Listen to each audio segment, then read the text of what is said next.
Welcome to the deep dive. Today we're jumping into the new Apple Watch Series 10, specifically the GPS 42mm model rose gold aluminium with that light blush sport band. Our plan is pretty straightforward. Quickly get a handle on the key features, what's new, and what it might mean for you. Exactly. We've gone through the specs and info to really pull out what matters most about this new watch. Okay, let's get into it. First up, the design. They're talking about, what, up to 30% more screen area? That sounds pretty significant. It really is. And it's not just bigger for the sake of it. More screen means, seeing more text, clearer complications on the watch face. Right, and they also made it thinner Right. and lighter. Yeah, which directly impacts comfort. If you're wearing it all day, maybe even sleeping with it, you want it to be less noticeable. Makes sense. Yeah. And speaking of wearing it all day, health tracking is always a big part of the story. ECG is still in there. Yep, on-demand ECG is still a core feature. Plus the usual notifications for high and low heart rates and irregular rhythms. It's like that little safety net on your wrist. Precisely. Those alerts can be genuinely useful, prompting you maybe to check in with a doctor if something seems off. Okay, here's something that caught my eye. The menstrual cycle tracking. They're adding retrospective ovulation estimates. That could be really valuable for people tracking their cycles, giving them sort of historical insights. Interesting. And there's a new Vitals app. What's that about?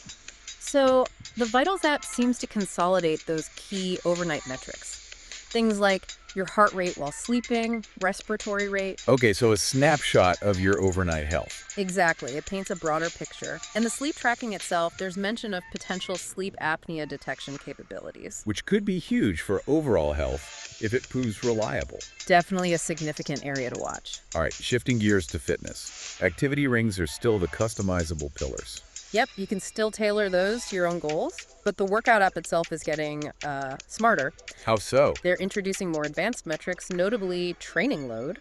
Training load. So, how much stress your workouts are putting on you. Essentially, yeah. It helps you understand the cumulative impact of your exercise, potentially helping you avoid overtraining or undertraining. It's a more, let's say, sophisticated look at your fitness regime. Okay, that sounds useful for serious athletes, maybe even casual exercisers. Could be. And they haven't forgotten water activities, depth, and water temperature sensors are included. Right, and the 3 months of Apple Fitness Plus is a nice little bonus for new buyers. Gives you a chance to explore guided workouts and see if it clicks. Of course, it's still a watch, so connectivity matters. Texts, calls, music, Siri, notifications, all standard when connected. Correct. When it's linked to your iPhone or on Wi-Fi, it acts as that convenient extension of your phone. No big surprises there, but it's fundamental. And safety features seem to be getting more robust, too. Fall detection and crash detection are still present? Yes, those potentially life-saving features are carried over. They can automatically connect you to emergency services. Plus emergency SOS. Yeah.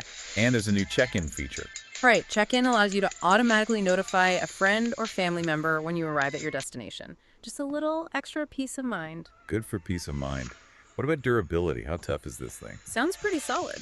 They list it as crack-resistant, IP6X dust-resistant, and swim-proof with 50-meter water resistance. Okay, so it should handle daily life and workouts, and the carbon-neutral aspect. Yeah, that's becoming a bigger focus for Apple. The Series 10 is carbon neutral when paired with specific bands, like the Sport Loop.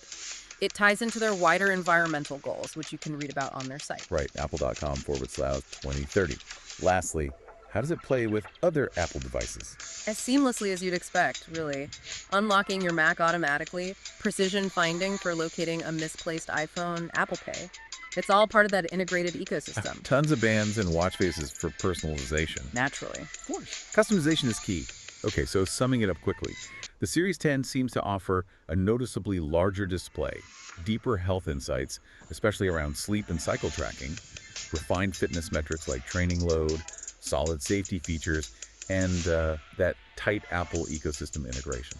That's a good summary. It feels like a refinement, pushing further into detailed health monitoring and usability improvements with that bigger screen. So as you think about this, consider, how those health insights, maybe tracking sleep more closely or having those heart alerts might fit into your life. Or maybe the safety features offer that extra reassurance. Yeah, or even just the convenience of the larger display and how it works with your other devices. And perhaps take a moment to look into Apple's environmental commitments, if that's important to you. Lots to consider. Thanks for diving deep with us today.